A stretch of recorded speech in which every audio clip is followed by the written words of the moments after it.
ये है कि ऊपर वाले से भी इनको बचाओ और नीचे कांटा से भी इनको बचाओ, दोनों साइड से इनको फूट रहा है। अब पता नहीं ये लोग कुत्ता है या फिर बलून, सबके सब उड़ा के लेके जा रहा है, सबको लोग फोड़ दे रहा है। अब तो लोग को फोड़ा दिया। अब भाई पता नहीं ये है पांडा या फिर गेंडा, पर भाई साहब ये मधुमक्खी बहुत है शाना, एक को बचा लिया दूसरा पिल गया। ये सब क्या देखना पड़ रहा है। भाई चिंटू और मिंटू की जोड़ी पहन की लोड़ी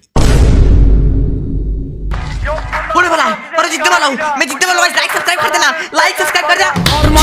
Baba nerede çarşafım gördüğüm bu paket